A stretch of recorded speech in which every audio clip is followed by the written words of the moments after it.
गृहस्थ हैं। साधारण गृहस्थ से मतलब जो भागवत की परिभाषा में असाधारण कौन है? जो साधु हैं, संत हैं, सन्यासी हैं, महात्मा हैं, ब्रह्मचारी हैं, ये सब असाधारण श्रेणी के लोग हैं।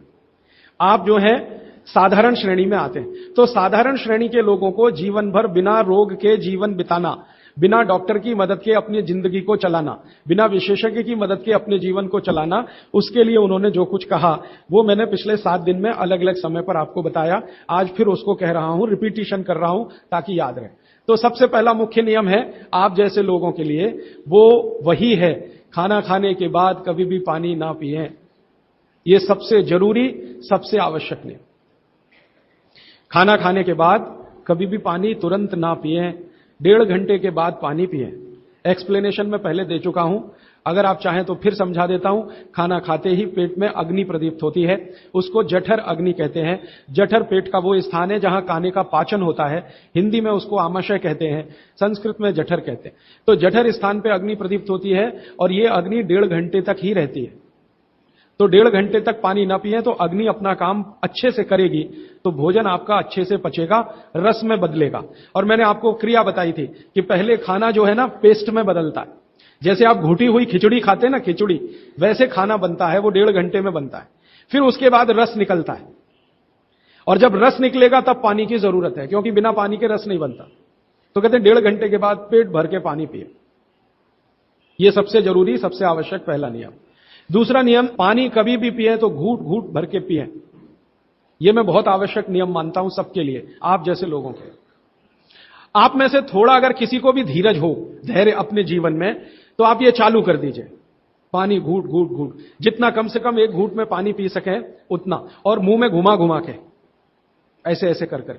आप 6 महीने बाद देखना, 6 महीने बाद आपके शरीर की पूरी बायोकेमिस्ट्री बदल जाएगी।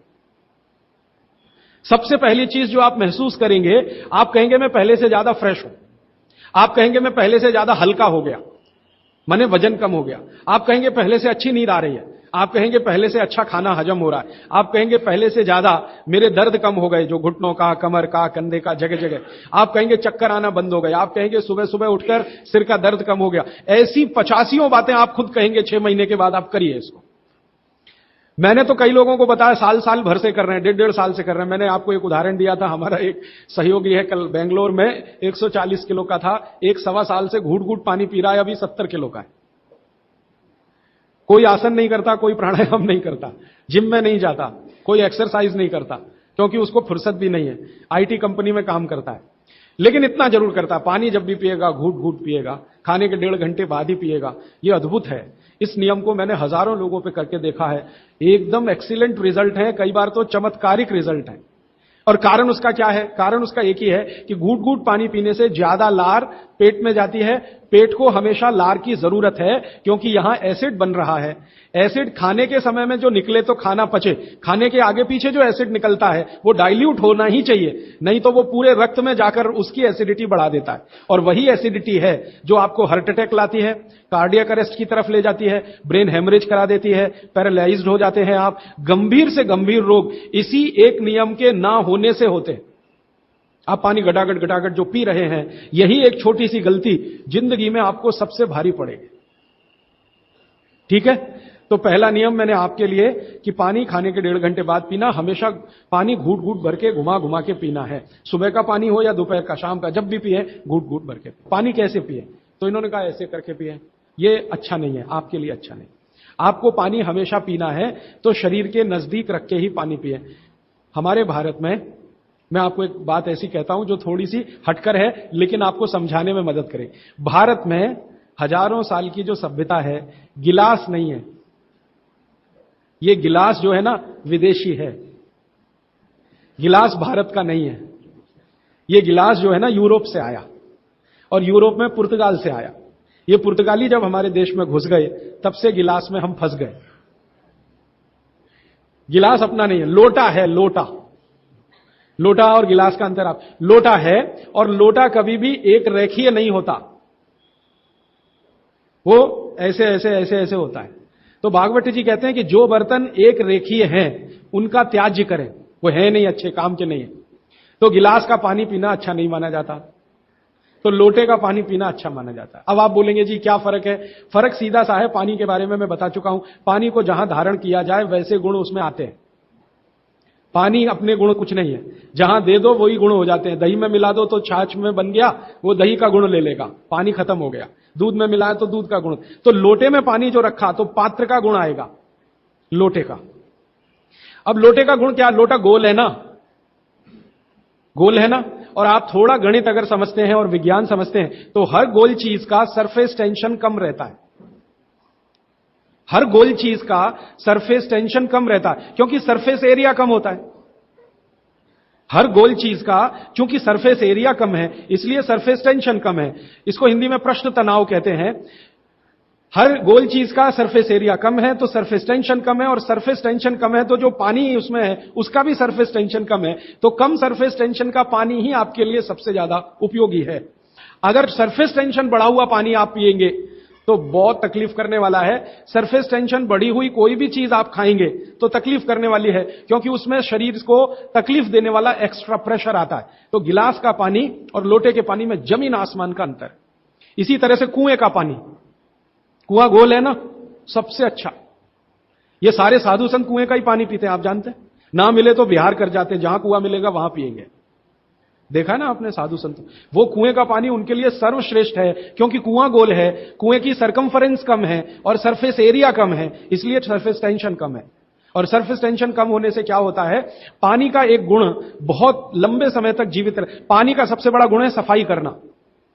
अब आपके लिए वो गुण कैसे काम में आ रहा है वो जरा देखिए। आपकी बड़ी आंत है और छोटी आंत है, आप जानते हैं कि उसमें मेम्ब्रेन है, कचरा उसी में जाके फंसता है, तो इसको निकाल निकाल के बाहर लाना पड़ता है। यह तभी संभव है जब सरफेस टेंशन कम वाला पानी आप पी रहे हैं। तो अगर सरफेस टेंशन बढ़ा हुआ पानी है तो यह कचरा बाहर नहीं निकालेगा।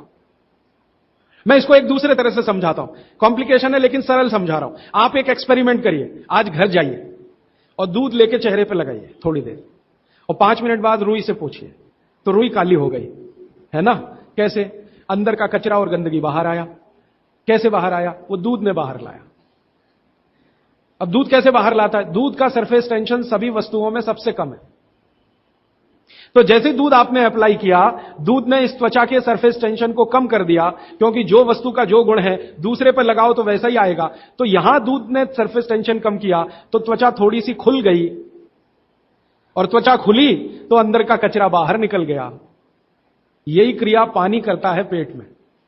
यही सेम, आपने पेट में पानी डाला, बड़ी आंत और छोटी आंत का सरफेस टेंशन इसने कम कर दिया, तो बड़ी आंत और छोटी आंत थोड़ी खुल गई, और खुली तो सारा कचरा उसमें से बाहर आ गया। और हाई सरफेस टेंशन का पानी पिए, ज्यादा सरफेस टेंशन का, तो आंतें सिकुड़ेंगी, क्योंकि तनाव बढ़ेगा। तनाव बढ़ते समय चीज सिकुड़ती है, तनाव कम होते समय चीज खुलती है। तनाव बढ़ेगा तो सारा कचरा आंतों में अंदर बंद हो जाएगा। अब यही आपको मूलव्याध, बवासीर, भगंदर सब करेगा। इसलिए सरफेस टेंशन कम वाला ही पानी पीना, लोटे का पानी सबसे अच्छा माना जाता है। गोल कोई भी वस्तु आपके घर में है उसमें रखा हुआ पानी पीना सबसे अच्छा माना जाता है। तो गोल कुएं का पानी है तो बहुत अच्छा है। गोल तालाब का पानी हो, तालाब भी गोल होते हैं ना, तो गोल तालाब का पानी बहुत अच्छा, गोल कुएं का पानी बहुत अच्छा। तालाब से छोटी एक पोखर होती है, पोखर, अगर पोखर गोल है तो उसका पानी बहुत अच्छा। नदी के पानी की तुलना में हमेशा कुएं का पानी अच्छा, क्योंकि नदी में गोल कुछ भी नहीं है, वो लंबी है, तो वहां का पानी हमेशा हाई सरफेस टेंशन वाला है। और नदी से ज्यादा खराब समुद्र का, और सबसे अच्छा पानी लोटे का। लोटे जैसी कोई भी गोल चीज है तो अच्छा। अब आप इसको प्रकृति में भी महसूस करेंगे, बारिश का पानी गोल होकर ही नीचे आता है, माने बूंदें सब गोल हैं, क्योंकि उनका सरफेस टेंशन हमेशा कम है। तो ये विश्लेषण लंबा चला जाएगा, लेकिन मैंने यहां जो आपको याद दिला दिया वो ये कि पानी पी रहे हैं तो गिलास में ना, ज्यादा अच्छा है लोटे में पिए। तो लोटे वापस लाएं घर में, लोटे ही निकल गए, अब गिलास घुस गए, और लोटे निकले ना तो लाखों कारीगरों की जिंदगी खत्म हो गई जो लोटे बनाते थे। खत्म हो गए कि नहीं? कसेरे खत्म हो गए। गांव गांव में कसेरा शब्द समझते हैं? वो ठोक पीट के लोटा बनाने वाले आदमी को कसेरा कहते हैं। वो पीतल के लोटे बनाते थे, कांसे के लोटे बनाते थे, सब मर गए बेचारे हमारे गिलास के चक्कर में। तो भागवत जी को अगर मानना है तो लोटा लाएं, गिलास थोड़े कम करें, पानी लोटे का बहुत अच्छा। आगे बढ़ें। पानी कभी भी खड़े होकर ना पिए, ये मैंने पहले बता दिया है, फिर रिपीट कर रहा हूं, हमेशा बैठ के पिए। फिर उसके आगे का एक सूत्र है कि ठंडा पानी कभी ना पिए। और इस ठंडे पानी का ये यहां पर भी एक विश्लेषण में नया दे दूं आपको कि हर ठंडे पानी का सरफेस टेंशन बढ़ा हुआ होता है। हर ठंडे पानी का सरफेस टेंशन बढ़ा हुआ होता है और हर गुनगुने पानी का सरफेस टेंशन कम होता है, और कम सरफेस टेंशन का ही पानी आपको पीना है, इसलिए ठंडा पानी ना पिए। एक विश्लेषण में पहले दे चुका हूं कि पानी जैसे ही आप ठंडा पिएंगे उसका गुण है कि वो हर चीज को ठंडा करे। तो पेट को ठंडा करने की वो कोशिश करेगा। पेट ठंडा हुआ तो सारे ऑर्गन्स ठंडे हो सकते हैं और आप मर सकते हैं। तो पानी को पेट गर्म करेगा, फिर आप ये जान लीजिए, और पेट पानी को गर्म करेगा तो अतिरिक्त ऊर्जा लगेगी उसको, और वो ब्लड में से ही आएगी, तो सारा ब्लड पेट की तरफ दौड़ेगा। और बार बार आप ठंडा पानी पी रहे हैं दिन में 8-10 बार, तो हर बार ब्लड को पेट में भागना ही पड़ेगा। तो ब्रेन को ब्लड कम होगा, हार्ट को ब्लड कम होगा, ऑर्गन्स को ब्लड कम होगा, तो वो कमजोरी आने ही वाली है और हार्ट अटैक आ सकता है, ब्रेन हेमरेज हो सकता है। क्योंकि कोई भी ऑर्गन को ब्लड कभी भी कम नहीं पड़ना चाहिए, तभी आप दुरुस्त रहने वाले। इसलिए ठंडा पानी गलती से भी ना पिए। तो हमेशा कैसा पानी पिए? गुनगुना पिए। एक समय के लिए भागवत जी ने कहा है कि जब बहुत तेज गर्मी पड़ती हो, आपके यहां तो पड़ती है, मार्च, अप्रैल, मई, जून, तो वो कहते हैं कि मिट्टी के घड़े का पानी पिए। मिट्टी के घड़े के पानी को गुनगुना करने की जरूरत उतनी नहीं है, क्योंकि मिट्टी से ज्यादा शुद्ध पानी को करने वाली दूसरी कोई वस्तु दुनिया में नहीं। तो ये अब थोड़ा आगे चलें वो ये कि खाना जब भी खाएं, आपके लिए नियम है स्टैंडिंग पोजीशन, माने खड़े होकर कभी ना खाएं, हमेशा बैठ के खाएं। बैठने की स्थिति ये सबसे अच्छी है। कुर्सी पे भी अगर मजबूरी में बैठ रहे हैं तो इसी स्थिति में बैठ के खाना, नहीं तो जमीन पे तो बहुत ही अच्छा है। फिर उसके बाद एक नियम जो आपको जरूर पालन करना चाहिए, बहुत आवश्यक है आपके लिए, कि दो विरोधी वस्तुएं साथ में कभी ना खाएं। आप जैन हैं तो आपको तो सब अच्छे से समझता, भक्ष और अभक्ष का ज्ञान सभी साधु महाराज देते हैं, साध्वी जी देते हैं। दूसरे लोगों के लिए कह दूं, दूध और दही साथ में नहीं खा सकते, विपरीत हैं। हालांकि दूध से ही दही बनता है, लेकिन दूध और दही की प्रकृति एकदम अलग है। दूध कुछ और काम करता है, दही बिल्कुल अलग काम। तो दूध दही साथ में ना खाएं। दूध और दही की बनाई हुई कोई भी वस्तु साथ में ना खाएं। खीर खा रहे हैं तो दूध की है, तो कढ़ी नहीं खा सकते। कढ़ी खा रहे हैं तो दही की है, तो खीर नहीं खा सकते। कुछ भी ऐसी वस्तु जिसमें दूध और दही उपयोग है, वो साथ में नहीं। एक इसी तरह से शहद और घी आपके लिए बिल्कुल वर्जित है, आप बिल्कुल साथ में ना खाएं। शहद अलग खाएं, घी अलग खाएं। शहद ना खाएं तो भी चलेगा, गुड़ खाएं। अच्छा, ये बड़ी विचित्र स्थिति है, गुड़ और घी साथ में जरूर खाएं, शहद घी साथ में ना खाएं। गुड़ को बेहतर तरीके से अगर खाना चाहते, गुड़ तो वैसे ही सबसे बेहतरीन चीज है दुनिया की, लेकिन और बेहतर बनाना चाहते हैं तो उसमें जरूर घी मिला के खाएं। तो गुड़ घी चलता है, शहद घी नहीं कभी भी। इसी तरह का एक नियम है कि जैक फ्रूट माने फणस, कटहल दूध के साथ सबसे खतरनाक है। और मैंने कहा खट्टे फल जितने भी हैं, संतरा है, मौसमी है, वगैरह वगैरह, ये दूध के साथ बिल्कुल नहीं चल सकते। एक ही फल है, भागवत जी कह रहे हैं, जो खट्टा भी है और दूध के साथ जरूर खाएं, वो आंवला है। आंवला ये जरूर दूध के साथ खाएं। इसके आगे का एक नियम है, वो द्विदल वाला एक नियम तो बता ही दिया, द्विदल और दही ना खाएं। और मजबूरी है कोई खाने की तो दही को गर्म करें, माने बघारें, तासीर उसकी गर्म करें, फिर आप खाएं।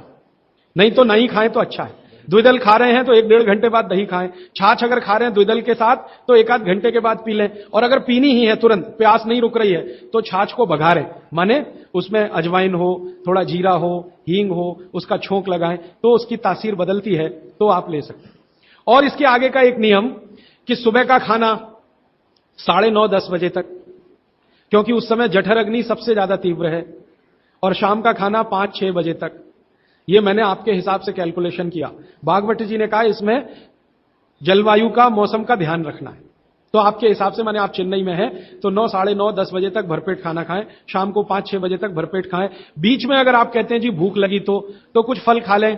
नहीं तो अच्छी चीज भागवत जी ने जो कही है, सुबह का खाना जो 9-10 बजे खाएं, शाम का 5-6 बजे, उनको बीच में भूख लग रही है तो कहते हैं चना और गुड़ खाएं, शेंगदाना और गुड़, माने मूंगफली और गुड़ खाएं। माने उस समय आप चिक्की खाएं, क्योंकि गुड़ और चना, गुड़ और मूंगफली उसमें है। दोपहर को अगर भूख लग रही है, चिक्की आप चाहें तो अच्छी भी खा सकते हैं, माने ज्यादा भी खा सकते हैं।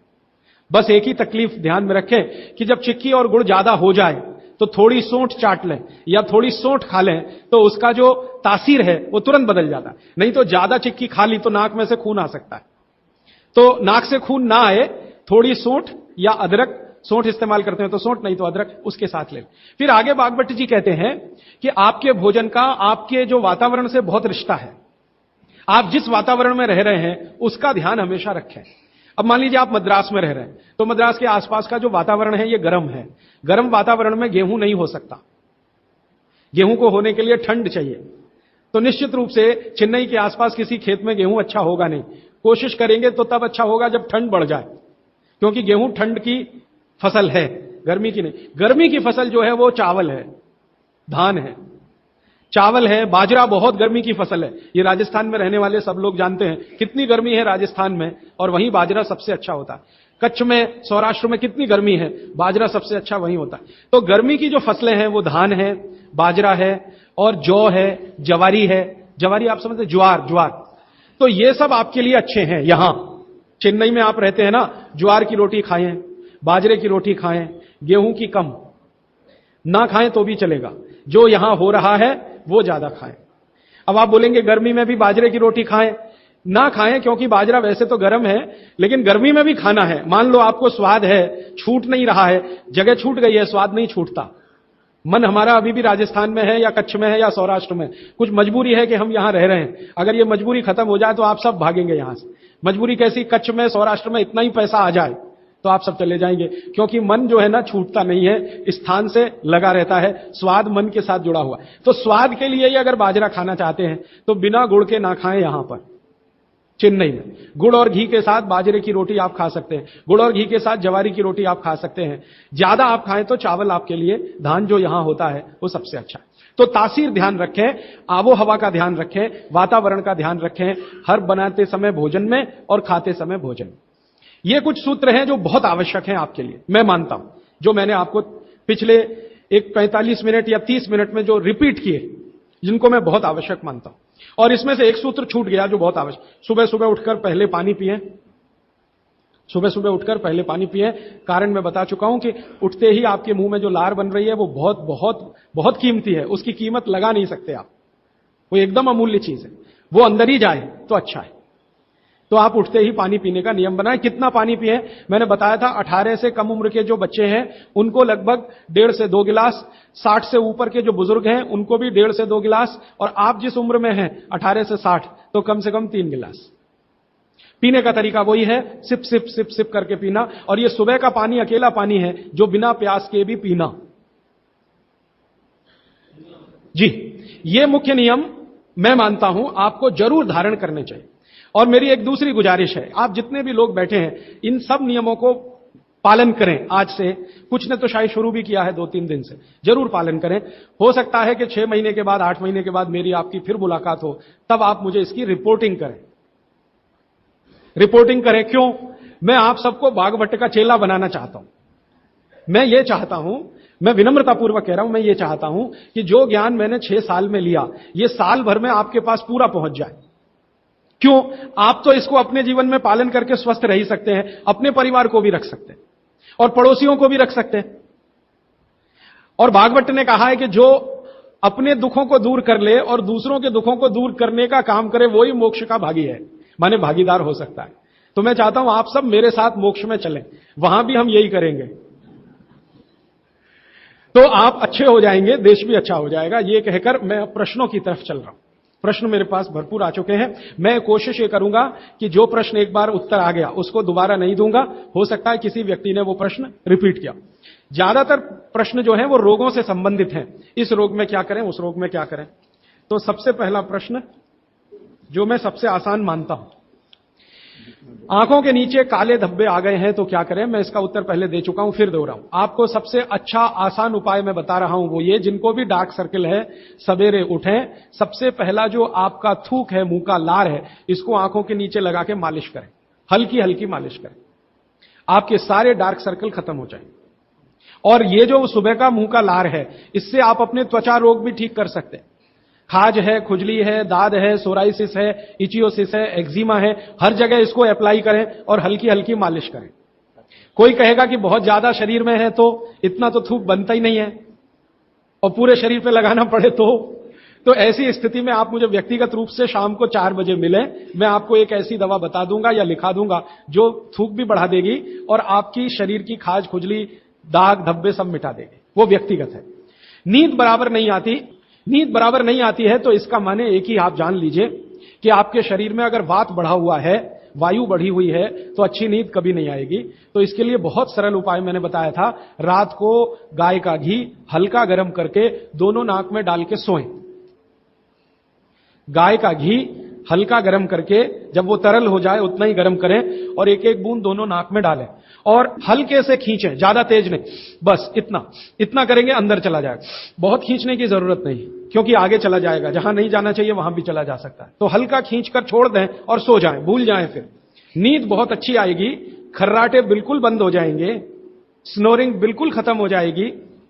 नींद के समय जो खराब खराब सपने आ रहे हैं वो सपने कभी आएंगे नहीं, अच्छे ही सपने आएंगे। जब भी आएंगे, रात में नींद कभी खुलेगी नहीं, 6 घंटे के पहले आप उठेंगे नहीं। कम से कम रात की नींद खुलने का एक वो तकलीफ आ गया ना, पेशाब आती है, नींद खुल जाती है। घी डाल के सोएंगे तो रात को नींद कभी नहीं खुलेगी, 6, साढ़े 6, 7 घंटे के बाद ही खुले। और बच्चों को तो जरूर करें, इससे और एक फायदा होगा, स्मरण शक्ति बढ़ेगी।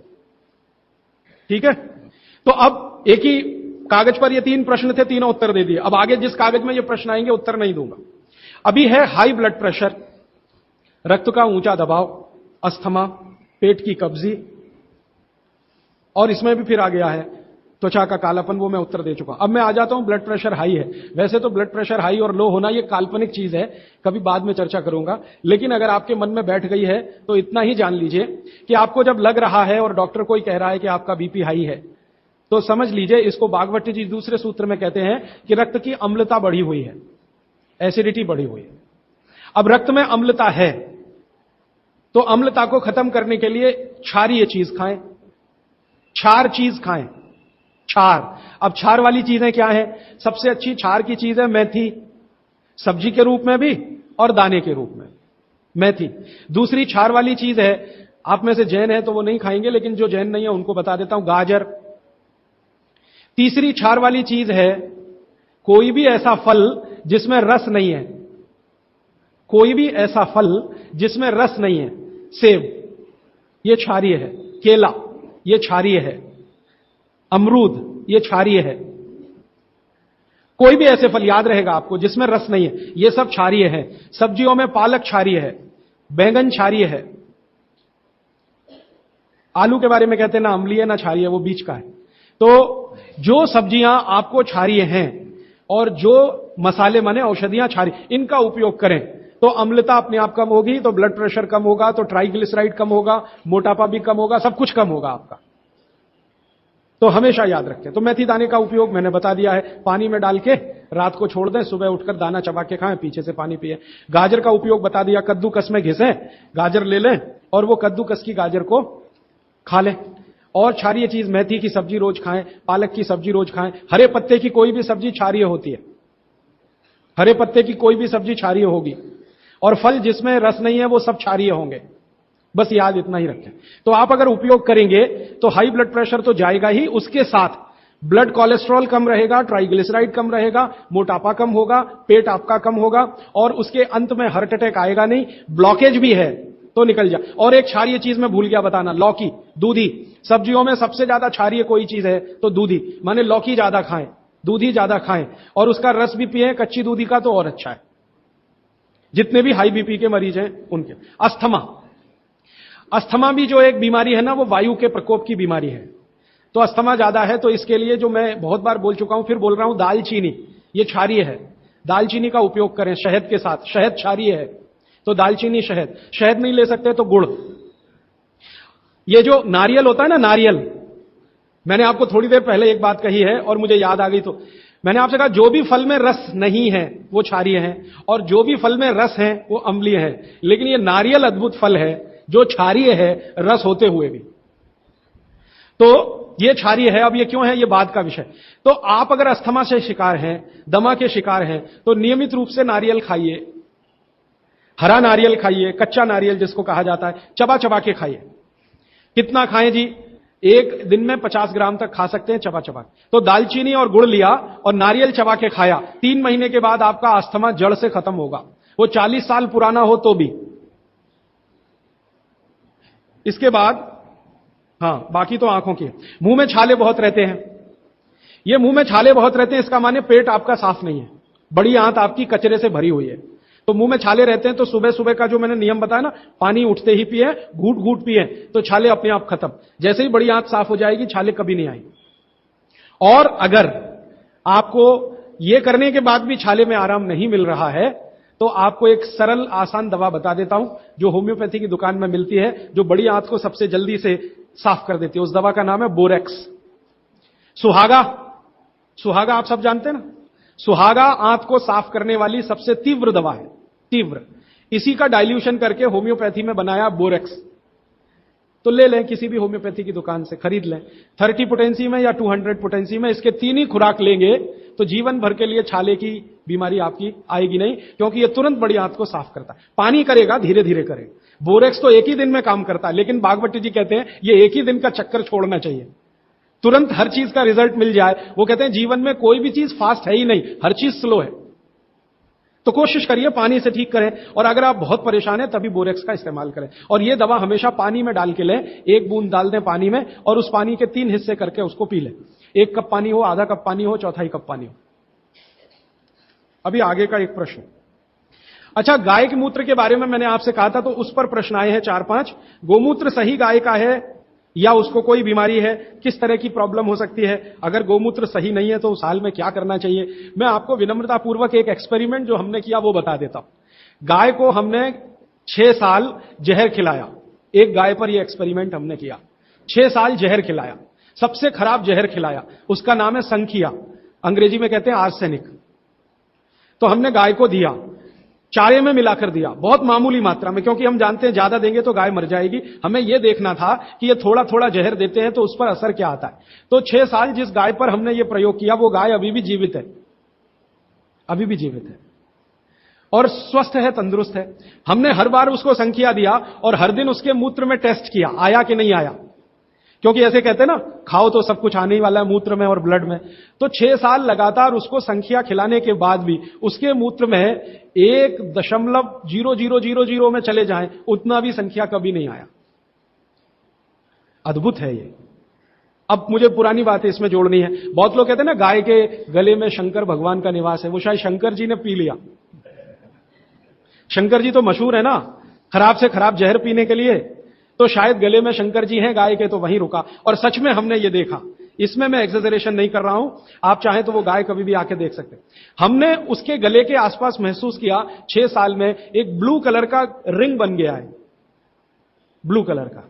और वहां से ब्लड निकाला, उसको टेस्ट किया तो उसमें पूरा संख्या है, माने आर्सेनिक है। गले के नीचे वो गया ही नहीं, गले में ही रुक गया। शंकर भगवान ने शायद रोक लिया। तो आप बेखटके गाय का मूत्र पी लीजिए। आपके दिल में ऐसा लग रहा है वो कचरा खा रही है, आप चिंता मत करिए, ये कचरा जाएगा नहीं उसके मूत्र तक। भगवान ने उसके शरीर में ऐसी व्यवस्था करके रखी हुई है। लेकिन अच्छा ये होगा आपके दिल और मन की तसल्ली के लिए कि गाय अच्छा चारा खाती हो, साफ सुथरे वातावरण में रहती हो और नियमित घूमने के लिए जाती हो, उसका मूत्र जरूर पिएं, वो सबसे ज्यादा लाभकारी तो है। लेकिन कुछ मजबूरी आ गई, मजबूरी से मतलब मैं समझाना चाहता हूं। आप एक ऐसी जगह रहते हैं जहां गाय कचरा ही खाती है और आपको ऐसी कोई गाय मिल ही नहीं रही है जो शुद्ध चारा खाती हो और बराबर घूमने जाती हो, और आप किसी बीमारी से तड़प रहे हैं, परेशान हैं, और वो बीमारी में आपको गोमूत्र चाहिए ही, तो बिना संकोच के ले लें। उसका हानि तो नहीं करेगा, कुछ फायदा ही कर जाए। गोमूत्र के बारे में अब तक की जो रिसर्चेज हैं वो ये हैं कि इसके साइड इफेक्ट है नहीं। शरीर पता है क्या करता है, आपने मूत्र ज्यादा भी पी लिया तो ये शरीर 20 मिनट के बाद उसको पेशाब के साथ अपने आप ही निकाल देता है, रहने ही नहीं देता उसको। तो थोड़ा ज्यादा पी लिया या खराब पी लिया, वो निकल ही जाएगा, जो काम का है उतना ही रह जाएगा। अब गाय का ऐसा बना भगवान ने बनाया है, इसलिए भागवत जी कहते हैं कि ये विशेष तरह का एक जानवर या प्राणी है जो भगवान ने बहुत सोच समझ के बनाया। तो गाय के बारे में इतना। अच्छा, अर्थराइटिस के लिए किसी ने पूछा है। अर्थराइटिस के अब जितने भी प्रश्न आएंगे उनका एक ही साथ ही उत्तर है कि अर्थराइटिस की समस्या अगर बहुत गंभीर है और डॉक्टर आपको कोई ये कह रहा है कि जी ऑपरेशन करा लो, तो हाथ जोड़कर कहता हूं ऑपरेशन तो कभी मत कराना, क्योंकि आप जिस स्थिति में है उससे भी ज्यादा खराब हो जाएगी। इस हिंदुस्तान के भूतपूर्व प्रधानमंत्री श्री अटल बिहारी वाजपेयी ने दुनिया के सबसे बड़े डॉक्टर से ऑपरेशन कराया था, नहीं कराया? स्पेशल चार्टर्ड प्लेन भेजकर अमेरिका से उस डॉक्टर को बुलाया, डॉक्टर राणावत, और उसने दुनिया के सबसे अच्छे घुटने कप्स लाकर अटल जी को फिट किए हैं। अटल जी को देख लीजिए आप, पहले तो थोड़ा चल लेते थे, अब तो चलना ही बंद हो गया, सिर्फ व्हील चेयर पर ही रहते हैं, और वो खुद कहते हैं कि मैं पहले से ज्यादा तकलीफ में हूं। तो आप मत करिए। फिर आप बोलेंगे जी क्या करें, डॉक्टर बोलता है ऑपरेशन मत कराइए। आप क्या करें, अर्थराइटिस के लिए जो सबसे अच्छे कॉम्बिनेशन भागवत जी के हैं उनका उपयोग करिए। उसके लिए सबसे अच्छा वो बोलते हैं चूना खाइए, चूना क्षारीय है, अम्लता को कम करता है, ज्यादा अम्लता बढ़े तो अर्थराइटिस होता है, तो चूना खाइए। खाने का तरीका मैंने बता दिया, दही में, छाछ में, पानी में, जूस में, और एक दिन में अर्थराइटिस के पेशेंट 2 ग्राम खा सकते हैं, स्वस्थ आदमी तो 1 ही ग्राम खाए। चूना खाइए। मेथी दाना लीजिए, क्षारीय है। और सबसे क्षारीय चीज जो है वो है हार सिंगार का पेड़। हार सिंगार देखा है? परिजात हार सिंगार, छोटा सफेद रंग का एक फूल आता है और केसरिया डंडी होती है। सफेद फूल और केसरिया डंडी, बहुत तेज खुशबू है, रात को ही खिलता है। रात रानी भी कुछ लोग कहते हैं, हार सिंगार कहते हैं। ये पेड़ के जो पत्ते हैं वो ब्रह्मांड में सबसे ज्यादा क्षारीय माने जाते हैं, जो भी औषधियां। तो इसके पत्ते कहीं भी मिल जाएं, 4-5 पत्ते पीसिए, पीसकर पानी में डालिए, खूब उबालिए। पानी इतना उबालिए कि थोड़ा कम हो जाए, आधा रह जाए, फिर ठंडा कर लीजिए। फिर वही पानी चाय की तरह से चुस्कियां ले लेकर सवेरे खाली पेट पीजिए। मैंने ये देखा है, गंभीर से गंभीर अर्थराइटिस पेशेंट को हफ्ते 10 दिन में ही रिलीफ कर देता है। तो ये कहीं भी मिल जाए। नहीं मिले तो हार सिंगार का पौधा गुड़वांचरी में है, तो आप थोड़े पौधे बंटवा दीजिए, सब अपने घर में लगा लें, गमले में हो जाता है आसान। और कुछ खाली स्पेस है तो जरूर, क्यों, ये हर घर में रहे पेड़। कारण क्या है कि आज अर्थराइटिस ही सबसे ज्यादा तकलीफ दे रहा है लोगों को। सुगंधी तो आएगी, नींद अच्छी देगा। जहां आपका बेडरूम है उसके पीछे जरूर लगा लीजिए, और उसका पत्ता आपको अर्थराइटिस से मुक्ति देगा। और दोनों तरह की अर्थराइटिस, रूमेटिड और ऑस्टियो, दोनों ही खत्म होती है इस हार सिंगार के पत्ते से। आइसक्रीम कब खा सकते हैं? कभी भी नहीं, कभी भी नहीं। और अगर आइसक्रीम खा ही रहे हैं, आप कहते हैं जी मन नहीं मानता, स्वाद है और मुंह को लग गया है, अब क्या, तो इसका एक उपाय बता देता हूं। आइसक्रीम खाइए और पीछे से गर्म पानी में घी मिला के पी लीजिए, तो जो कुछ भी तकलीफ वो करने वाली है उससे आप बच जाएंगे। ना खाएं तो सबसे अच्छा। दालचीनी सौंठ का काढ़ा, ये लोग जरूर पिए जिनको अस्थमा है, जिनको अर्थराइटिस है, माने वायु के रोग हैं, वो दालचीनी का काढ़ा जरूर पिए, गुड़ मिला के। मूंगफली और तिल जरूर खाएं। भगवान की दी हुई तिल दुनिया की सबसे अद्भुत वस्तु है। मैं तो आपको कहता हूं, जिंदगी भर मोटापे से बचना है, हार्ट अटैक से बचना है, आपको अर्थराइटिस से बचना है, तो रोज खाने के बाद तिल खाएं, चबा चबा के। काला तिल मिले तो बहुत अच्छा, नहीं तो सफेद ही खाएं। और आप जहां रहते हैं यहां के लिए तो बहुत ही अच्छा, मद्रास जैसे एरिया के लिए। एसिडिटी कम करने के लिए क्या करें? अम्लीय चीज ना खाएं, क्षारीय चीज ज्यादा खाएं, एसिडिटी कम होगी। और पानी घूट घूट पिए, 1-1.5 घंटे के बाद पिए, सुबह उठते ही पानी पिए, एसिडिटी सबसे पहले खत्म होगी। और आखिरी दवा जो सबसे प्रभावी है, जिनको भी एसिडिटी की बहुत तकलीफ है, खाने के बाद ये जो अजवाइन है ना, अजवाइन, इसको भूने तवे पे और थोड़ा काला नमक मिला के ले लें। मिश्री का सेवन बहुत अच्छा है, चीनी से बहुत अच्छा, लेकिन गुड़ से थोड़ा कम अच्छा। मिश्री चीनी की तुलना में तो बहुत अच्छी है और गुड़ से कुछ कम अच्छी है। तो चीनी छोड़ रहे हैं तो मिश्री पे चले जाइए, मिश्री छोड़कर गुड़ पे आ जाइए। हाँ, एक किसी ने सवाल पूछा है कि आप कौन सी जगह पे परमानेंट मिलते? मैं परमानेंट कहीं नहीं मिलता। लोग जो है ना मुझे कहते हैं कि राजीव दीक्षित रेल आश्रमी है, माने हर दिन ज्यादा से ज्यादा मैं रेल में मिलता हूं। तो परमानेंट मिलने के लिए एक केंद्र है, आपको उसका पता किताब में है, वो आप ले लीजिए। फोन नंबर, वहां आप कोई भी चिट्ठी भेजेंगे, मैं जहां भी रहता हूं मेरे पास आ जाती है। और ईमेल करेंगे तो मैं हर जगह खोल खोल के मेरा मेल बॉक्स चेक करता रहता हूं। तो वो पता जो वर्धा सेवाग्राम का है, भारत पीठम 10 ज्योतवानी लेआउट, सेवाग्राम रोड, सेवाग्राम, जिला वर्धा, महाराष्ट्र, ये मेरा परमानेंट केंद्र है। वहां आप पत्र भेज सकते हैं, फोन भी कर सकते, वहां फोन कभी भी करें तो पता चल जाएगा मैं कहां हूं। और मेरा मोबाइल नंबर आप सबको मैं चाहूं तो लिखा देता हूं, 9422 03599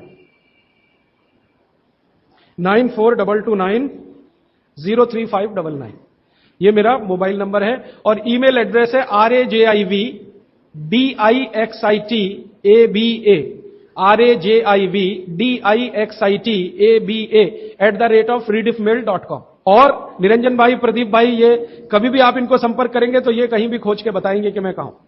अभी मेरे पास एक प्रश्न है, वो इस समय के विषय से तो नहीं जुड़ा, लेकिन मैं जोड़ के जरूर उत्तर दे देता हूं। आजकल हमारे घरों में पेप्सी कोक से भी ज्यादा नूडल्स खाया जा रहा है। पेप्सी कोक कम हुआ है पिछले 2-3 साल में, अच्छा हुआ, नूडल्स खाया जा रहा है। तो नूडल्स के बारे में आपको एक जानकारी दे दूं कि सबसे खराब वस्तु अगर खाने की कोई हो सकती है, कचरे में कचरा, तो वो यही है, नूडल्स। एक तो मैदे की है, ऊपर से सड़ा हुआ है। 6-7 दिन मैदे को सड़ा के रखा जाए तब नूडल्स तैयार होता है। और इस नूडल्स में टेस्ट लाने के लिए सूअर के मांस का रस मिलाया जाता है। बिना उसके नूडल्स बन ही नहीं सकता। जो मैगी है ना, मैगी या कोई भी नूडल्स, सूअर के मांस का रस, सड़ा हुआ मैदा, 6-6 दिन पुराना, उससे तैयार हुआ है। अब आप तय कर लो, खाना है या नहीं खाना। एक प्रश्न है जिसका उत्तर दे नहीं सकता। किसी ने कहा आज की शिक्षा बहुत बेकार है, वैकल्पिक शिक्षा की बात बताइए। तो समय ज्यादा है, आप मुझे ईमेल करिए, मैं लंबा जवाब दूंगा। गाय का घी कान नाक में डालने के लिए मैंने बोला था, तो वो उत्तर दे चुका हूं, फिर रिपीट इसलिए कर रहा हूं कि गलती ना करें। घी को हल्का गर्म करना है, ज्यादा नहीं। गाय का घी नाक में डालने के लिए हमेशा हल्का गर्म करना है, ज्यादा नहीं। और एक ही बूंद एक नाक में, दूसरी बूंद दूसरी नाक। हां, एक बहुत अच्छा सवाल है, दैनिक जीवन में कौन सा नमक खाएं? सबसे अच्छा सेंधा नमक खाएं। और इसको याद ऐसे रखें, पत्थर वाला नमक खाएं। यह समुद्र के पानी का नमक कम से कम खाएं। पत्थर वाला नमक एक तो सेंधा नमक है, दूसरा नमक है जो काला नमक है, ये आप ज्यादा उपयोग करें। मेरा तो कहना है कि आज से ही घर में नमक तो तुरंत बदल दें। बदलते ही आपको असर दिखाई दे जाएगा। आपको जो तकलीफ है ना ब्लड प्रेशर की, अर्थराइटिस की, ये नमक बदलने से ही बहुत आराम दे देगी आप। तो सेंधा ही नमक। किसी ने कहा है कि गोमूत्र अर्क लेने में पहले दिन खराब लगा, 3 दिन खराब लगेगा, 3 दिन, चौथे दिन से अच्छा लगेगा। तो छोड़े नहीं उसको, एक दिन खराब लगा, छोड़िए मत, दूसरे दिन भी लीजिए, तीसरे। गोमूत्र अर्क है ना, तो 1 चम्मच से ज्यादा मत लीजिए। और गोमूत्र प्योर है तो आधा कप लीजिए। किसी को प्रश्न है कि दिन भर नींद आती रहती है, क्या करें? वैसे तो नींद आए तो अच्छा है, लेकिन दिन भर नींद आए तो अच्छा नहीं है, तो क्या करें? इसका मतलब यह है कि आपके शरीर में एक क्षार बहुत कम है, और ये वही क्षार है जो आपको सबसे ज्यादा मिलता है चूने से। जिनको दिन भर नींद आती है वो चूना खाएं, मट्ठे में मिला के, छाछ में मिला के। नारियल का तेल बालों में जरूर लगाएं। किसी ने पूछा है, लगाएं? जरूर लगाएं। नारियल का तेल आप खा भी सकते हैं, क्योंकि आप चेन्नई में रहते हैं। अगर आप पटना में रहेंगे तो नहीं खा सकते नारियल का तेल, चेन्नई में रहते हैं तो जरूर खा सकते। मालिश करना चाहें जरूर करें। डायबिटीज के लिए क्या करें? डायबिटीज का जो सबसे अच्छा उपाय मैंने बताया था, मेथी दाना और त्रिफला चूर्ण। त्रिफला चूर्ण माने हरडे, बहेड़ा, आंवला, 1, 2, 3 अनुपात वाला त्रिफला चूर्ण 1 चम्मच, मेथी दाना 1 चम्मच, दोनों मिलाकर गर्म पानी में रात को रख दें। सवेरे उठकर इस पानी को पी लें और उसमें जो कुछ है चबा के खा लें। 3-4 महीने नियमित करेंगे, ब्लड शुगर नॉर्मल आने की पूरी संभावना है। और नहीं आए 3-4 महीने में ब्लड शुगर नॉर्मल, तो एक मुझे ईमेल जरूर करें या फोन करें। शुगर खाना नहीं खाना, चीनी बिल्कुल बंद कर दीजिए, क्योंकि यही अकेली चीज है जो पचती नहीं आसानी से। बाकी चीनी छोड़कर कुछ भी खाइए। पथरी अगर है शरीर में, और थायराइड, थायराइड का सबसे अच्छा उपाय है धनिया पत्ता है ना, धनिया पत्ता, इसकी चटनी, धनिया पत्ते की चटनी बनाइए, पानी में मिला के पी जाइए। पानी गुनगुना रहे। कितनी चटनी? 1 चम्मच चटनी, उसमें कुछ डालिए मत, नमक मिर्ची कुछ मसाला नहीं, खाली धनिया पत्ते की चटनी। और जब तक धनिया मिल रहा है तो ये हरे पत्ते की चटनी। धनिया मिलना बंद हो जाए तो सूखा धनिया। ये धनिया जो है ना, थायराइड की सबसे अच्छी दवा मानी जाती है। पथरी, पथरी जिसको भी है वो चूना कभी ना खाएं, ये याद रखें। कहीं भी शरीर में पथरी है तो चूना कभी ना खाएं। तो फिर क्या खाएं? एक दवा है पत्थर तोड़ दवा, क्या बोलते हैं आप उसको? पाखंड भेद। शोभाकांत जी के यहां वो दवा है पाखंड भेद, कहीं भी मिल जाएगा। तो आप इसका काढ़ा बना के पिए। ये जो पाखंड वेद है ना, इसका काढ़ा पानी में डाल के उबाल के। और ये दवा आसानी से होम्योपैथी में उपलब्ध है, और इसी दवा का होम्योपैथिक नाम है बर्बेरिस, बर्बेरिस वल्गेरिस। पाखंड वेद का बोटेनिकल नाम है बर्बेरिस वल्गेरिस। ये किसी भी होम्योपैथी की दुकान में मिलेगा। वो पूछेगा कैसे दूं, तो कहना मदर टिंचर में दो। ये कोई भी घर में रखिए, आप बिल्कुल निसंकोच इस्तेमाल कर सकते हैं, साइड इफेक्ट कुछ नहीं है इस दवा का। बर्बेरिस वल्गेरिस मदर टिंचर ऐसा बोलिए तो ये हल्के गुलाबी रंग की होगी, डार्क कलर की भी हो सकती है। इसकी 10-10 बूंदें 1/4 कप पानी में डालकर दिन में 3-4 बार पिलाएं। 1 महीने 1.25 महीने में सारी पथरी टूटकर निकल जाएगी। और नहीं तो पाखंड वेद जो दवा मिले आयुर्वेद की, उसका काढ़ा बना के 15-20 दिन ले ले। काढ़ा जल्दी तोड़ता है पत्थर को, बर्बेरिस को समय ज्यादा लगता है। पानी में चूना मिला के पी सकते हैं, जरूर पीजिए, पथरी वाले नहीं। दांतों का दर्द, दांतों के दर्द की सबसे अच्छी दवा है लौंग। लौंग इस्तेमाल करिए, लौंग का तेल इस्तेमाल करिए। और दांतों में दर्द हो ही नहीं तो थोड़ा थोड़ा चूना खाते रहिए। और दांतों में दर्द हो ही नहीं तो दातुन करते रहिए, दंत मंजन करते रहिए, पेस्ट बंद कर दीजिए। हां, अभी एक जरूरी प्रश्न आया, शराब और गुटखा छोड़ने के लिए क्या करें? जरूर आप इसको ध्यान से नोट कर लीजिए, ये बहुत लोगों के काम। शराब, गुटखा, तंबाकू, सिगरेट और बीड़ी, ये 5 बुराइयां व्यसन के रूप में हमारे घरों में आई हैं और देश का सर्वनाश किया है। इनके बचने के लिए बहुत अच्छा है, संकल्प शक्ति से बचें तो अच्छा है। भागवती जी कहते हैं किसी भी व्यसन से बाहर आना हो तो संकल्प शक्ति के साथ आइए तो अच्छा। नहीं है संकल्प शक्ति तो दवा का उपयोग करिए। तो क्या दवाएं हैं आपके पास? सबसे अच्छी दवा है शुद्ध गाय का मूत्र, अर्क नहीं, शुद्ध गाय का मूत्र। दूसरी दवा आपके घर में है अदरक या सौंठ। जिनको शराब से छुड़ाना है, बाहर निकालना है, उनको अदरक और सौंठ ज्यादा खिलवाइए, रस पिलवाइए अदरक का, सौंठ का काढ़ा बना के दीजिए, गुड़ मिला के दे सकते हैं सौंठ का काढ़ा बना के। और गोमूत्र पीने को बोलिए। नियमित रूप से अगर आधा कप भी गोमूत्र पिया तो 1.25 महीने में शराब छूट जाती है। शराब जो पीते हैं, बीड़ी सिगरेट जो पीते हैं, उनके शरीर में एक केमिकल बढ़ जाता है, उसका नाम है सल्फर। और सल्फर को कम करने के लिए सल्फर ही चाहिए। आयुर्वेद में कहा है ना कि विष को विष मारता है, तो सल्फर बढ़ता है। तो सल्फर कम करने के लिए बाहर से सल्फर चाहिए, और बाहर का सबसे अच्छा सल्फर गोमूत्र में है। सर्दी जुकाम, सर्दी जुकाम ज्यादा है, बार बार है, सबसे अच्छी दवा है। आप अगर बच्चों के लिए ले रहे हैं तो कफ दूर करना है उनका, कफ नाशक सबसे अच्छी दवा मैंने पहले दिन बताई थी, शहद है। दूसरी, शहद नहीं लेते तो गुड़ है, तो बच्चों को गुड़ दीजिए ज्यादा। एक, उनको चूना भी दे सकते हैं, चूना कफ का भी नाश करता है, वात का तो करता ही है, कफ का भी करता है, तो चूना दे सकते हैं। गाय का घी नाक में डाल सकते हैं। हल्दी जबरदस्त कफ नाशक है, तो दूध में हल्दी मिलाकर दीजिए। और दूध हल्दी थोड़ा घी मिलाएं तो और भी अच्छा कॉम्बिनेशन है। तो जिनको सर्दी जुकाम बार बार होते हैं उसके लिए। पित्त बढ़ा है तो क्या करें?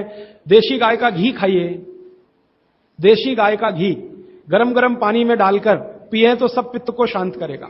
और दूसरी चीज मैंने पहले बता दी है, अजवाइन और काला नमक, ये भी पित्त बढ़े तो शांत करेगा उसको। एक मेरे पास डिफिकल्ट केस है, ये मुझे व्यक्तिगत रूप से मिले। कोई एक महिला है, उसकी लंबाई लगातार बढ़ रही है, ये मुझे शाम को मिले 4 बजे। बाल उड़ गए तो क्या करें, बाल कम हो गए तो क्या करें, बाल झड़ रहे हैं तो क्या करें? तीनों में एक उपाय है, दही को तांबे के बर्तन में रखें, 5-6 दिन खूब खट्टा हो जाए, हरा हरा हो जाए तो इसको बालों में मालिश करें। 1 घंटे के बाद बालों को शीकाकाई से धोएं। हफ्ते में 1 दिन जरूर करें। त्रिफला शहद और गुड़ के साथ, सबसे अच्छा है गुड़ के साथ, सुबह खाएं, और दूसरा चाहें तो शहद के साथ भी खाएं। त्रिफला को औषधीय के रूप में लेना है, औषधि ऐसी जो धातुवर्धक है, तो सुबह ही खाएं। और त्रिफला को रेचक के रूप में लेना है, माने पेट साफ करे, तो रात को ही खाएं सोने के पहले। बहुत ज्यादा छींकें आती हैं, नाक से पानी गिरता है, थोड़े दिन चूना खिलाएं और गाय का घी नाक में डालें, 15-20 दिन में छींकें भी बंद होंगी, पानी गिरना भी बंद। केवड़ा डालकर जल पी सकते हैं क्या गर्मियों में? केवड़ा एक होता है ना आयुर्वेदिक औषधि, केवड़ा डाला हुआ जल सिर्फ गर्मियों में, मार्च, अप्रैल, मई, जून, बारिश जैसे ही शुरू हो केवड़ा वाला जल बंद कर दीजिए। केवड़ा और एक होता है खस, ये दोनों मिलाया हुआ जल गर्मियों में। अर्जुन की छाल लेने का समय सवेरे का, काढ़ा बनाकर दूध में नहीं तो पानी में, शक्कर नहीं मिलाएं उसमें, गुड़ मिलाएं, अर्जुन की छाल। टॉन्सिलाइटिस की रेमेडी, टॉन्सिल्स की सबसे अच्छी रेमेडी हल्दी, हल्दी का दूध बच्चों को रात को पिलाएं, टॉन्सिल नहीं होगा। पिपरमेंट के बारे में किसी ने पूछा है, आप शाम को 4 बजे मिले, मैं थोड़ा विस्तार से बता दूं। यूरिक एसिड अगर शरीर में जमा है तो मैंने आपसे बार बार कहा है क्षारीय चीजें ज्यादा खाएं, एसिड निकल जाएगा। सबसे अच्छी क्षारीय चीज गोमूत्र पी लें, यूरिक एसिड एकदम साफ कर देता है गोमूत्र, लेकिन प्योर गोमूत्र। उड़द की दाल दालों का राजा है, बिल्कुल सही है, लेकिन दही के साथ नहीं। खाली उड़द की दाल खाइए, दालों का राजा है, बिल्कुल सही बात है, दही के साथ नहीं, दही के साथ ये जहर है। सुबह दूध पी सकते हैं, मैंने मना किया है, सुबह जूस पीना है, दोपहर को छाछ और रात को दूध, लेकिन पीना ही है अगर तो आंवले के साथ पिए, ना पिए तो अच्छा, सुबह का दूध ही पीना है तो आंवले के साथ। मोटापा कम करने के लिए उपाय बता दीजिए, आप लिख लीजिए इसको, नहीं तो याद कर लीजिए। जिनको भी मोटापा कम करना है उनको क्षारीय चीजें ज्यादा खानी है। तो मैंने आपसे कहा गाजर खाइए, गाजर नहीं खा सकते, दूध ही खाइए। अब खाएं कैसे? गाजर को कद्दूकस में घिसिए और उसके लच्छे बनेंगे। फिर थोड़ी एक और क्षारीय चीज आपको आजकल उपलब्ध है, सेब। सेब पूरा क्षारीय होता है, तो सेब को कद्दूकस में घिसिए, दोनों बराबर मात्रा में मिला के सुबह पेट भर के खा लीजिए। 3 महीने लगातार खाइए। फिर अगले 3 महीने इसको बैलेंस करने के लिए आंवला खा लीजिए। आंवला 2-3 आंवला रोज मुरब्बे के रूप में या क्या। फिर 3 महीने आंवला हुआ, फिर वापस इस गाजर और इस पे आ जाइए। तो साल भर अगर आप करेंगे तो बहुत आराम से 1/3 वजन तो आपका घट ही जाएगा। हो सकता है किसी का आधा भी हो जाए। ह्यूमन यूरिन के बारे में आपने पूछा, मैंने पहले ही बताया, अगर आप शाकाहारी हैं तो अपने मूत्र का भी इस्तेमाल कर सकते हैं, लेकिन गोमूत्र उससे हमेशा बेहतर है। बच्चे पेशाब करते हैं बिस्तर में, इसके लिए क्या करना? खजूर खिलाइए। खजूर छोटे छोटे टुकड़े काटकर बच्चों को खजूर दूध में डालकर, छोटे छोटे टुकड़े दूध में डालकर उबालिए, खूब उबल जाए, फिर वो दूध पिलाइए, खजूर खिलाइए, तो रात का बिस्तर का पेशाब उनका बंद हो जाए। वो एक प्रश्न है, वो कब्जियत से जुड़ा हुआ है। वो ये कहते हैं कि जल्दी से संडास उतरती नहीं है, क्या करें? रात को त्रिफला चूर्ण खा के सो जाइए, नहीं तो दूध में घी मिलाकर पी लीजिए, ये सबसे अच्छा है। दूध में घी मिला के रात को सोने से पहले पिएं तो सवेरे संडास बहुत आसानी से उतरती है और सबसे कम समय में पेट साफ होता है। नहीं तो त्रिफला भी ले सकते हैं। 3 महीने। देखिए, एक नियम हमेशा याद रखिए, जो मैं बार बार कह, लगातार कोई भी दवा आयुर्वेद की 3 महीने से ज्यादा मत खाइए, और अगर जरूरत पड़ रही है तो थोड़े दिन ब्रेक दे दीजिए, 15 दिन का, 10 दिन का, 20 दिन का ब्रेक के बाद फिर अगले 3 महीने ले सकते हैं, फिर ब्रेक दे दीजिए। फिर ये नियम बहुत जरूरी है, नहीं तो तकलीफ बहुत दूसरी भी हो सकती है। पीठ की हड्डी में दर्द है, चूना खाइए। बच्चों को खांसी की एलर्जी अगर है तो नियमित रूप से, मैंने कहा ना, ऐसी चीजें दीजिए, कफनाशक है, सूंठ है, पान का पत्ता है, शहद है, गुड़ है, ये सभी कफनाशक हैं। कितनी उम्र के बच्चों को त्रिफला दिया जा सकता है? अगर छोटे बच्चे हैं तो त्रिफला ना देकर आंवला दीजिए, और त्रिफला देने का समय अगर शुरू कर रहे हैं बच्चों को तो थोड़ा 3-4 साल हो जाने दीजिए उनका। 3-4 साल के पहले दे सकते हैं तो आंवला दीजिए।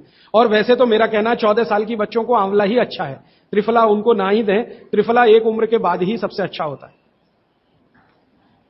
बहुत अधिक उम्र में घुटनों का दर्द, कमर का दर्द, तरीका मैंने वही बताया, चूना सबसे अच्छा है। अधिक उम्र में चूना सबसे अच्छा, अर्थराइटिस के लिए, घुटनों के दर्द।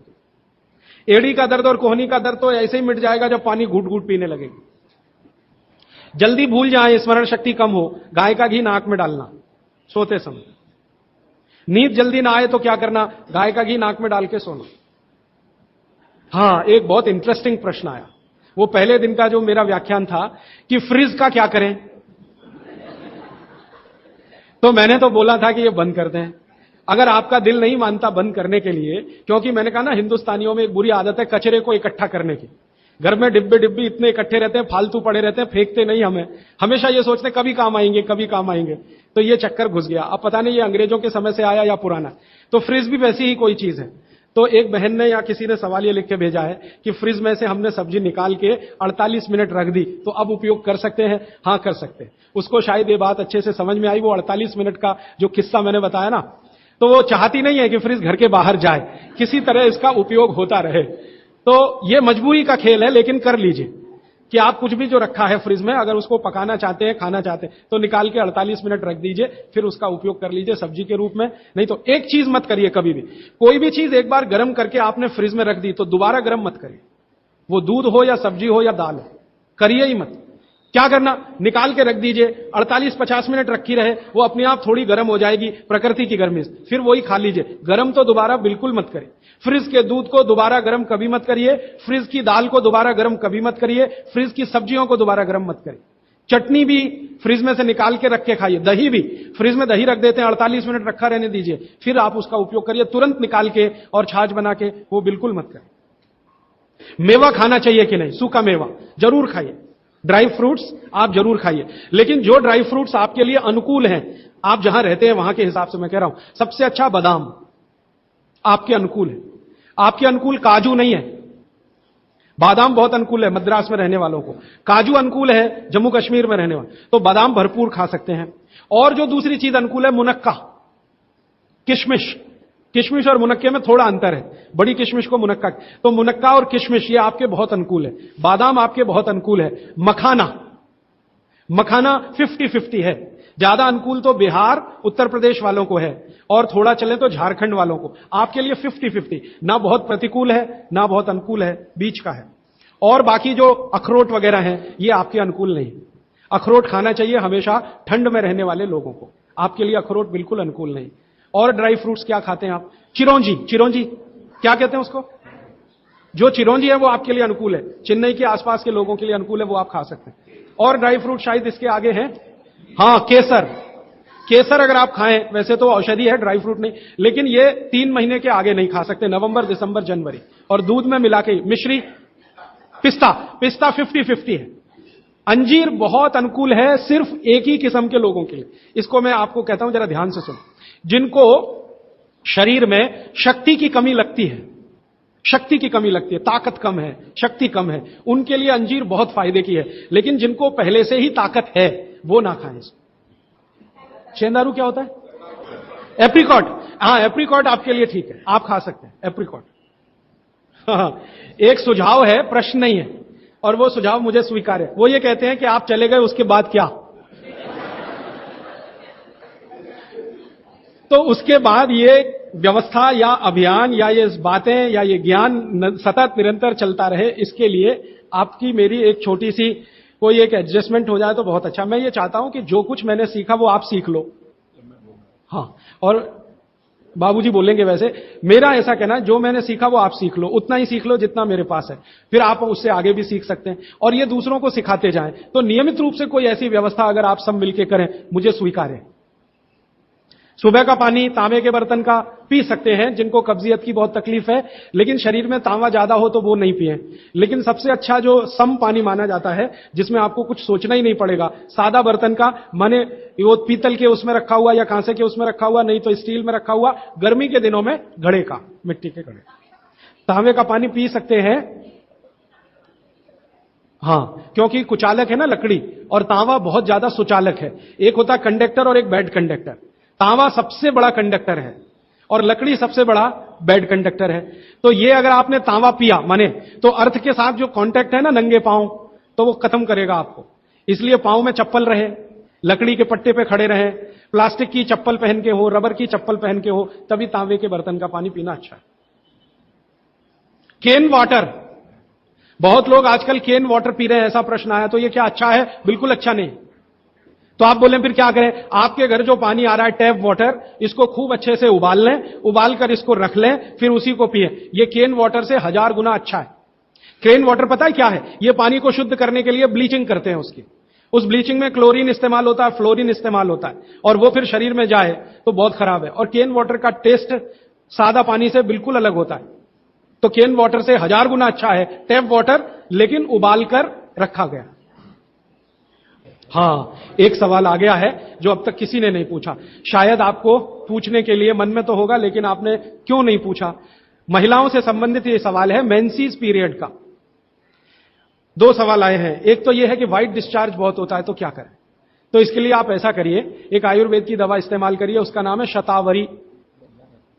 शतावरी कहीं भी मिलती है आयुर्वेद की दुकान पर। शतावरी चूर्ण के रूप में ले लीजिए। इस शतावरी चूर्ण को दूध में मिला लीजिए और रात को जरूर पीजिए। दूध हल्का गर्म रहे, और शतावरी डाल के दूध उबाल भी सकते हैं, फटता नहीं। शतावरी, जिनको भी व्हाइट डिस्चार्ज की समस्या है, शतावरी।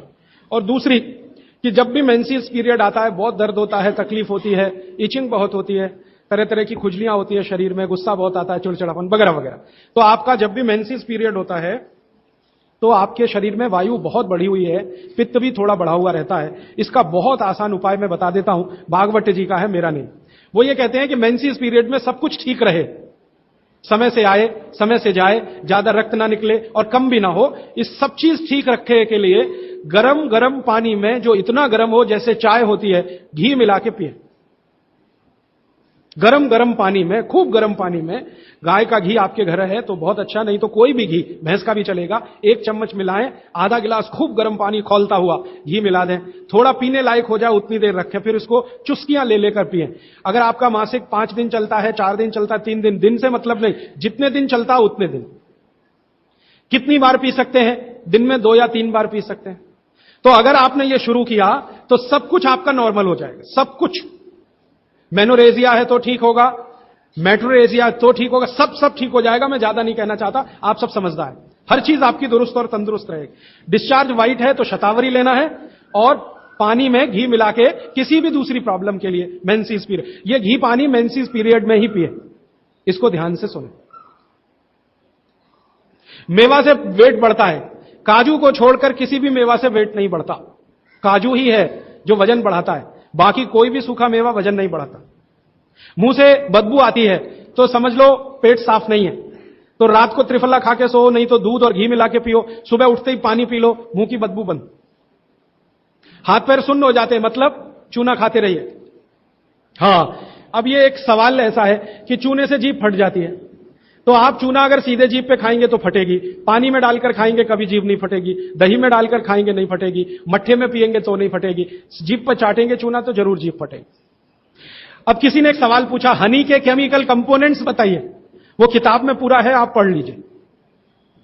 टीबी पेशेंट है, ट्यूबरकुलोसिस, तो आप जरूर उनको गोमूत्र पिलाइए। अगर खाली गोमूत्र, शुद्ध गोमूत्र, अर्क नहीं, खाली गोमूत्र आपने पिला दिया तो 3 से 4 महीने में टीबी जड़ से ठीक होती है। दही में, या तो छाछ में, या तो पानी में, नहीं तो पान में। चूना ये पान में जो खाते हैं वही। और 5 मिनट रुकिए, मैंने मेरा कंक्लूड किया है, लेकिन ये आज के लिए है, जिंदगी के लिए ये कंक्लूजन नहीं है, ये तो रास्ता अभी खुला है।